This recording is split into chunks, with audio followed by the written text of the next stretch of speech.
नमस्ते साथियों। विद्यार्थियों की मासिक मूल्यांकन पंजिका या मूल्यांकन अभिलेख बहुत ही महत्वपूर्ण अभिलेख होता है और इसी अभिलेख के आधार पर विद्यार्थियों का परीक्षा परिणाम तैयार किया जाता है, प्रगति पत्रक या अंक सूची भरी जाती है। सबसे पहले इसी अभिलेख को भरा जाता है।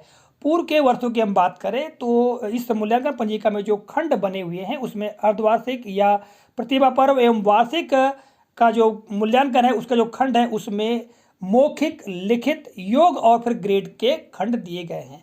ठीक है, किंतु सत्र 2021-22 की हम बात करें तो इस सत्र में मौखिक नहीं हुआ है, केवल लिखित हुआ है और मौखिक के स्थान पर प्रायोजना कार्य अर्थात प्रोजेक्ट वर्क लिया गया है। तो किस तरह से हम प्रोजेक्ट वर्क के अंक सबसे पहले भरेंगे, इसके पश्चात लिखित तो फिर योग करते हुए उनका ग्रेड देंगे, इसी पर हम चर्चा करने वाले हैं। तो साथियों, जैसा कि आप देख पा रहे हैं यहाँ पर एक उदाहरण मैं आपके सामने प्रस्तुत कर रहा हूँ। तो माहों की हम बात करें तो ये मासिक मूल्यांकन के जो मंथ है इनमें डेट लगा देना है, क्योंकि ये राज्य शिक्षा केंद्र के दिशा निर्देश है कि इन प्रविष्टियों को खाली रखना है। अर्धवार्षिक अर्थात प्रतिभा पर्व के जो अंक और ग्रेड है वो हमको मासिक मूल्यांकन पंजिका में भरना है।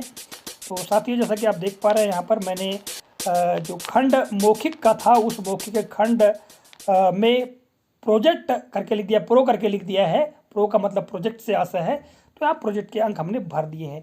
तो आपको ज्ञात होगा कि प्रतिभा पर्व जो मूल्यांकन है इस सत्र में 20 अंक प्रोजेक्ट वर्क का था, ठीक है, और 30 अंक लिखित का। इस तरह से 50 अंक प्रतिभा पर्व के लिए निर्धारित थे।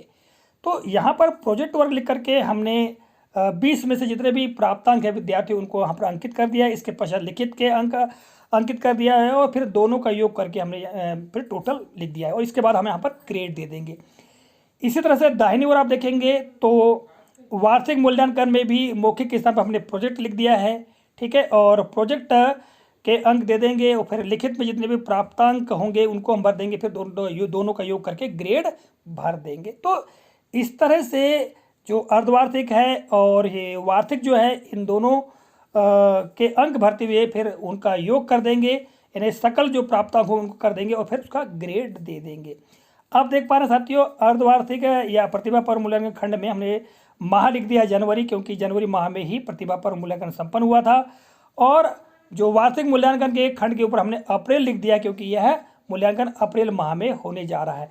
साथियों, यहाँ पर प्रविष्टियाँ रिक्त इसलिए क्योंकि अभी जो वार्षिक परीक्षा विद्यार्थियों को नहीं हुई, वार्षिक मूल्यांकन नहीं हुआ है, अभी होने जा रहा है और जैसे हो जाएगा कापी चेक हो जाएगी, विद्यार्थियों की जो उत्तर कापी उनको चेक कर लेंगे तो फिर उसके प्राप्तांकों को यहाँ पर भर दिया जाएगा, प्रोजेक्ट वर्क और लिखित, ठीक है।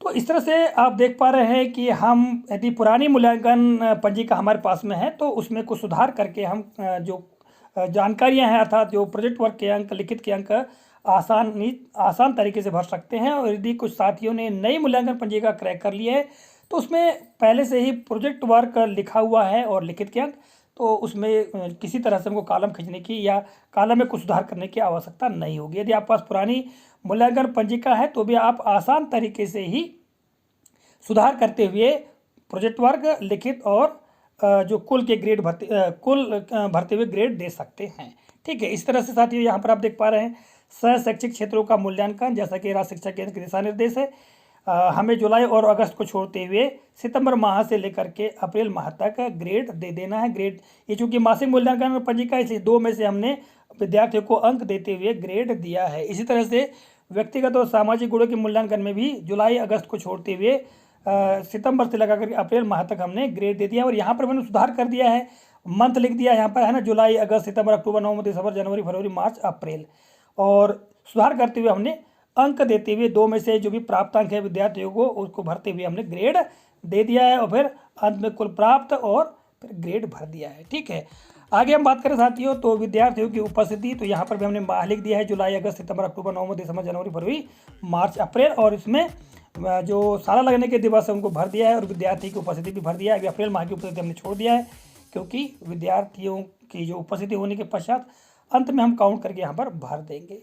तो इस तरह से हम विद्यार्थियों के मासिक मूल्यांकन में प्रोजेक्ट कार्य के अंक लिखित के साथ भरते हुए दोनों का योग कर सकते हैं। आशा करता हूँ जानकारी उपयोगी लगी होगी। मिलेंगे अगले कालखंड में किसी नए प्रकरण, नई जानकारी को लेकर। तब तक के लिए जय हिंद।